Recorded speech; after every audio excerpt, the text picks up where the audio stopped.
Why did the Foxconn-Vedanta deal fall through? Well, it was obvious right from the beginning that neither company had the skill set to make a fab. Let's take a look at their background. Foxconn is a manufacturing powerhouse and it is, I think, based in Taiwan. It started out in Taiwan and then it went to China, it grew there quite a bit. In fact, it became one of the biggest manufacturers for Apple products. Now Foxconn is in India and it is manufacturing several Apple product lines. So their strength is in manufacturing. What about Vedanta? Sterlite? Well, Vedanta is a mining company. How can a mining company and an electronic product company come together to make a fab? Fab is the latest in terms of fabrication process, semiconductor fabrication process, and this is something that not for the faint of the heart. So this initial Jodi itself sounded a little difficult for me to understand, and I asked all these questions in a previous hangout. So you can go back and time. In fact, we'll try to put that thing in the description section so that you can access what I had said several months ago, that this is a little bit of a difficult combination. In fact, I also said that perhaps because Foxconn claimed that they had one ex-employee from TSMC, Taiwan Semiconductor Manufacturing Corporation, that they may now have the expertise. Well, I was wrong. Everybody was wrong. They couldn't get the right partner to give the know-how to make this fab possible. So let's take a quick look at what Minister Rajiv Chandrasekhar had to say. And surprisingly, he's been very candid about why the relationship did not work out. So here we go. What he's saying here, he says that it was well known that both companies had no prior semiconductor experience or technology and were expected to source fab tech from a tech partner. Tech partner could have been somebody such as TSMC, UMC, that's another smaller foundry in Taiwan. Of course, they would have not touched any Chinese companies. Then you have the South Korean companies such as Samsung. You also had Japanese companies such as Toshiba still has a semiconductor plant. And essentially then the options start shrinking down. They could have gone to Intel. Intel makes its own chips, so it might not be so willing. There are other things like global foundries, and it's not clear if they have their own fab. Texas Semiconductor has a fab, but it's mostly analog. So you see how the options start dying down. So either, my guess is either they would have gone to Japan for Toshiba for getting access for the technology process, or perhaps somebody in Taiwan itself, such as TSMC. Clearly, there is some politics at play here. I mean, you know that in the Department of State in the United States, there is a faction that doesn't like India very much. It is entirely possible, I'm not saying that's what happened, it's entirely possible that somebody may have worked to put some spanner in the work. So let us take a quick look.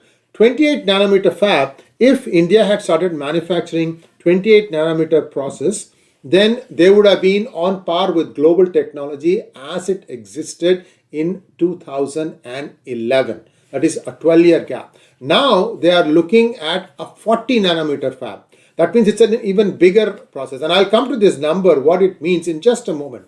40 nanometer fab would have taken us back to the technology that existed in 2008. So essentially, India would be, assuming that the 40 nanometer process comes through, would be starting at about 15 years behind the rest of the world. Then you can say, well, why are we so far behind? Look, fab process is not easy and it takes a lot of time to get this thing going. But once you have the fab process figured out, you have all the resources that you are able to maintain it, then leapfrogging, coming quickly to the front, is not that much of a problem. A beginning has to be made, and I'm glad that the Indian government is still trying to get someone to pony up for the technology so that a semiconductor fab does take place in India. It's very, very important. So what is 28 nanometer? What is 40 nanometers?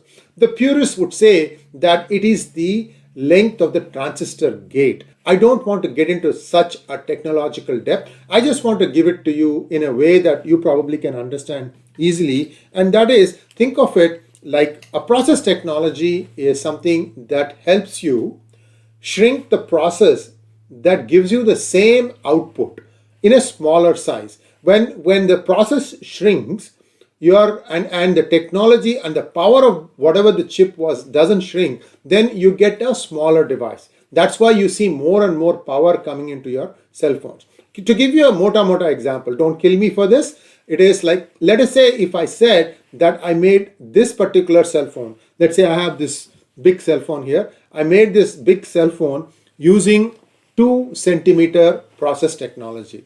Again, this is mota. Those of you who are in the field of semiconductors, go with the flow. I'm trying to explain it to the common person what process technology means, what significance is when you try to shrink the technology.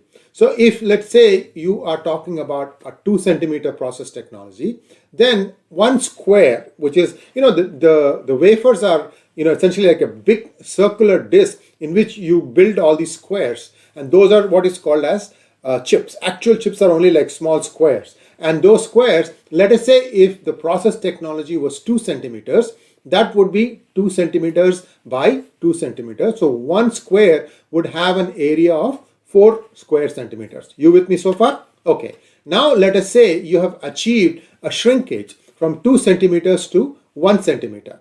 Now what happens? 1 times 1 is 1 square centimeter. Now, in other words, with 1 centimeter process technology, I can build 4 chips that would take the same space as the 2 centimeter technology. So this gives you the advantage of pricing because I can produce more for the same silicon, as well as shrinkage in the size of the device that results from all this. Okay, so when we talk about 40 nanometer process versus 28 nanometer process, now you can see how much of a difference that makes. It's 40 times 2, you break it down to 40 to 20, right? Or 4 to 2. 4 times 4 is 16, 2 times 2 is 4. So whatever I told you about 2 centimeters by 2 centimeters and 1 centimeter by 1 centimeter, you see how the scaling is going to make a big difference. So for commercial utilization, India may not be able to satisfy the cutting edge products, like for example, a chip that goes into an Apple smartphone or something like that. But there are many other technologies that might have need for the 40 nanometer process. A beginning has been made. I'm hoping that this will go through all the way and the process, the fab does get set up. I'm told it is going to be in Gujarat. Well, it was going to be in Gujarat. We don't know where they are going to set this one up. If I had a decision, if I had a way to decide on this, I would do it somewhere very close to the Western Ghats where there's a lot of rain, and place where it's a place that is reasonably close to Bengaluru, maybe something like Hassan. Hassan is around that area. Okay, that's where I would build a new fab because you need water, lots and lots of water. You need lots and lots of electricity, and you need a place where you can build quickly, not much built up space. So that's the kind of place you want. The reason I'm choosing it in Karnataka and not Meghalaya, where there is a lot of water available, is that talent is right now in Karnataka. I mean, Hassan is it's not very far from even Hyderabad or Karnataka or even Chennai. So that's why I'm suggesting this. Anyway, this is just my 2 cents. I hope you understand the significance of this process technology as to why a fab in India is a must. If you want to be a Vishwaguru, you have to have all these you have to have all these things in your arsenal. Otherwise, you would find difficulty. People can easily, close the door on one thing or the other. Like for example, China is going to have a huge problem in the next few years because all the advanced semiconductor process technologies have been taken away from them. Even the employees have been called back. A lot of aggressive steps have been taken by the Biden administration, which it had not done before. So clearly something is changing, and I hope you watched my conversation with Major General KL Rajiv, and you'll understand what I'm talking about. Thanks for watching. Please like, share, and subscribe to our channel. Don't forget to click on